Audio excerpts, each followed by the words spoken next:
Welcome to Alexandria, planning of the city. Alexander's plan to build his great city began with a verse from Homer's Odyssey. There is, in front of Egypt, in the sea with many swells, an island called Pharos. Guided by these clues, Alexander the Great founded his future city at the western end of the Nile Delta.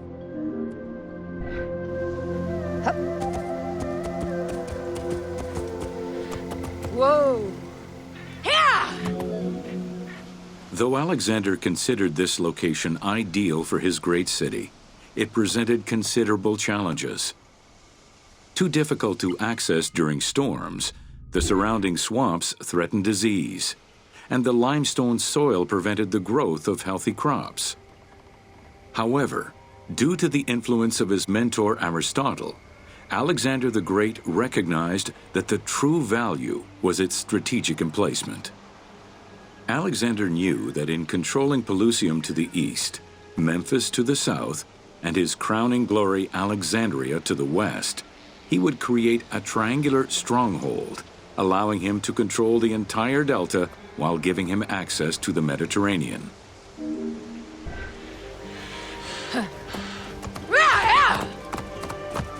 Whoa. The great walls of Alexandria had a humble beginning. Lacking chalk to outline the future city's foundations, architects were forced to use flour instead. Clouds of migrating birds swept down and ate the flour, erasing the plans. This prompted Alexander to seek guidance from the oracles, who reassured him that his future city was destined to feed a large population.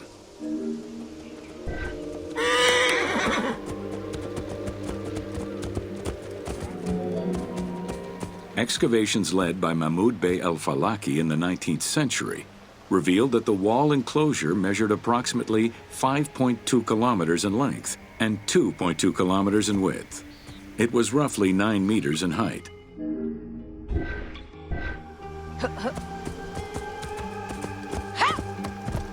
Whoa!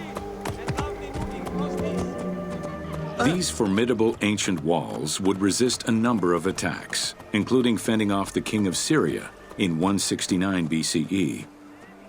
It wasn't until 295 CE that they eventually fell to Roman Emperor Diocletian, and this only after 8 months of relentless assault.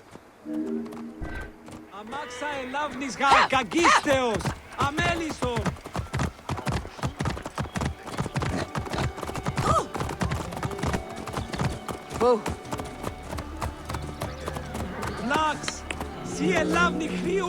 Alexandria's principal architect, Dinocrates, chose a Hippodamian grid plan.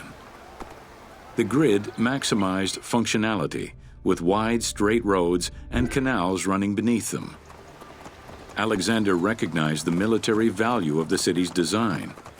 The wide, parallel streets gave him optimal surveillance of the city while allowing the unobstructed flow of troops.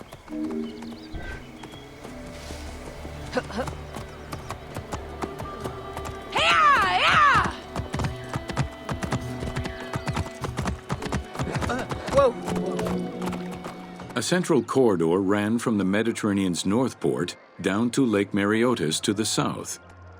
This thoroughfare acted as an unobstructed link for commercial trade and travel between the two ports. Many of the streets were bordered with grand buildings and parks, including Canopic Street, with its impressive gate bordering the eastern end.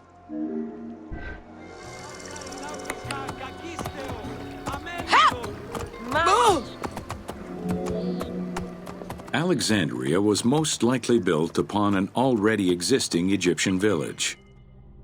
Upon its completion, the Egyptians reviled the city, refusing to call it by its founder's name. Instead, they called it Raked, the building, as a mark of disdain, which was later Hellenized into Rakotis. Despite this, the name Alexandria would remain.